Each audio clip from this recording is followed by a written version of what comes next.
नमस्कार दोस्तों। 10 सबसे शक्तिशाली धनुर्धर जिनकी शक्ति के आगे देवता भी नतमस्तक हो जाते थे। पौराणिक काल में धनुर्धर तो बहुत हुए थे, लेकिन एक ऐसा भी धनुर्धर था जिसे देखकर खुद भगवान श्री कृष्ण भी भयभीत हो गए थे। एक ऐसा भी धनुर्धर था जो अपने बाणों से समुद्र को भी सुखा देता था, और एक ऐसा धनुर्धर था जो क्षण भर में पूरी सृष्टि का विनाश कर सकता था। सबके पास थे एक से बढ़कर एक दिव्य अस्त्र, लेकिन सर्वश्रेष्ठ तो सर्वश्रेष्ठ ही होता है। आखिर कौन था सर्वश्रेष्ठ धनुर्धर? क्या अर्जुन सर्वश्रेष्ठ था? नहीं। क्या कर्ण सर्वश्रेष्ठ था? नहीं। आप जितना भी सोच लो, लेकिन अंदाजा नहीं लगा पाओगे कि कौन थे पौराणिक के सबसे सर्वश्रेष्ठ धनुर्धर। उसके जैसा धनुर्धर आज तक ना ही कभी हुआ है और ना ही कभी होगा। तो आइए जानते हैं प्राचीन भारत के 10 सबसे सर्वश्रेष्ठ शक्तिशाली धनुर्धर के बारे में। सबसे पहले कमजोर योद्धा से शुरू करेंगे और उसके बाद सबसे शक्तिशाली धनुर्धर के बारे में बताएंगे। दोस्तों, नंबर 10 पर हैं द्रोणाचार्य। जब भगवान परशुराम महेंद्र पर्वत पर भगवान परशुराम ब्राह्मणों को अपना सब कुछ दान कर रहे थे, तब द्रोणाचार्य उनके पास पहुंचते हैं और उनसे संपूर्ण दिव्य अस्त्रों का ज्ञान प्राप्त करते हैं। उन्होंने ही कौरवों पांडवों को शस्त्र चलाना सिखाया था। कुरुक्षेत्र में भीष्म के बाद द्रोण कौरवों के सेनापति बने थे। उन्होंने अपनी रणनीति से पांडवों का भारी विध्वंस किया था। युद्ध के दौरान जो चक्रव्यूह बनाया था उसमें फंसकर वीर अभिमन्यु मारे गए थे।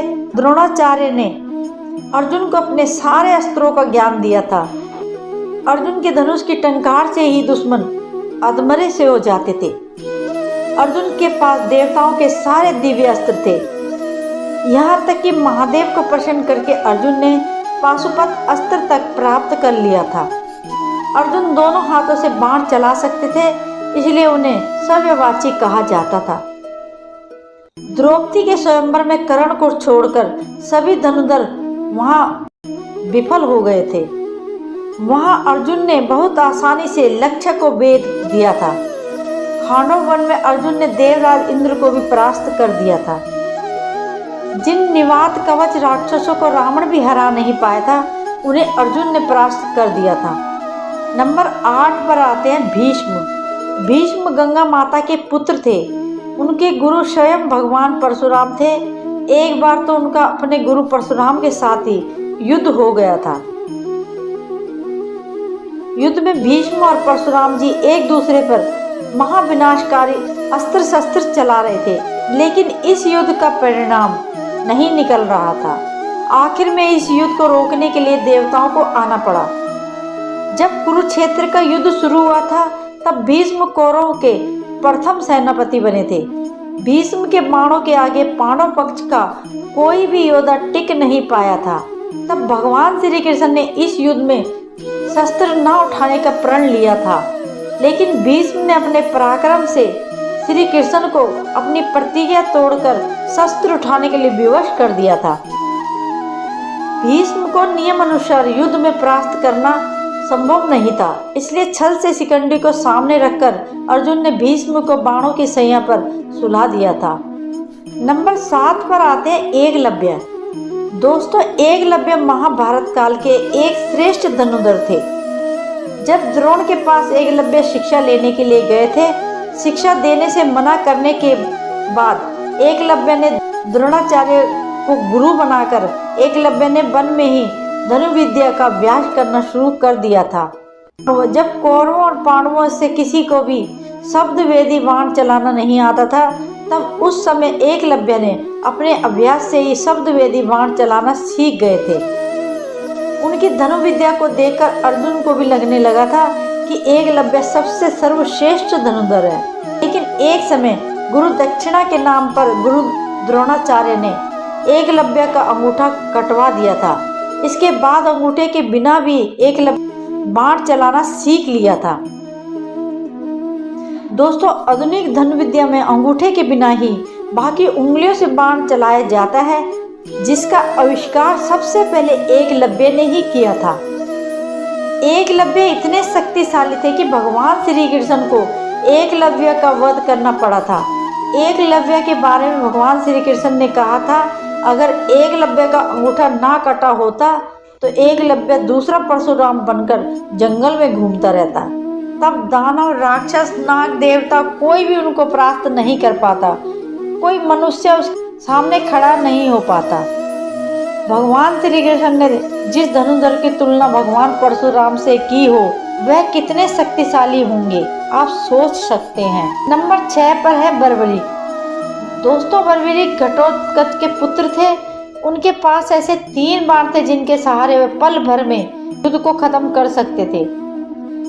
बर्बरी के 3 बाणों के बारे में जानकर खुद भगवान श्री कृष्ण भी चिंतित हो गए थे, जिसके कारण उन्होंने बर्बरी से उसका शीश दान में मांग लिया था। उसके बाद ही खाटू श्याम जी के नाम से इस धरती पर बर्बरी की पूजा होती है। नंबर 5 पर है मेघनाथ। रावण का पुत्र मेघनाथ महावीर था। अपने पराक्रम से उसने देवताओं को परास्त करके इंद्र को बंदी बना लिया था, जिसके चलते उसका नाम इंद्रजीत पड़ा। उसके बाद ब्रह्मास्त्र, वैष्णव अस्त्र, पशुपति अस्त्र, इन तीनों अस्त्रों का ज्ञान था। लक्ष्मण जी के साथ युद्ध में उन्होंने ब्रह्मास्त्र, वैष्णव अस्त्र, पाशुपत अस्त्र चलाया था। लक्ष्मण जी के सामने ब्रह्मास्त्र निषेध हो गया था।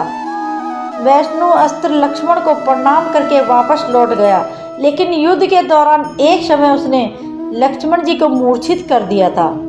अपने नागपाश से मेघनाथ ने भगवान श्री राम और लक्ष्मण जी को भी जकड़ लिया था। मेघनाथ रामायण काल के एकमात्र योद्धा हैं जिसे अति महारथी कहा गया है। नंबर 4 पर आते हैं लक्ष्मण जी। दोस्तों, शेषनाग के अवतार लक्ष्मण जी महापराक्रमी थे। उनकी रेखा में ही इतनी शक्ति थी कि रावण भी उसे पार नहीं कर सकता था। वह एक श्रेष्ठ धनुर्धर थे।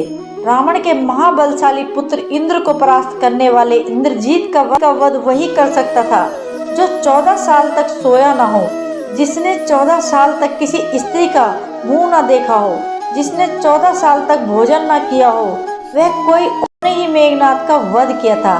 रावण के शक्तिशाली पुत्र अतिकाय का वध भी लक्ष्मण जी ने ही किया था। युद्ध के दौरान एक बार लक्ष्मण जी ने रावण को मूर्छित कर दिया था।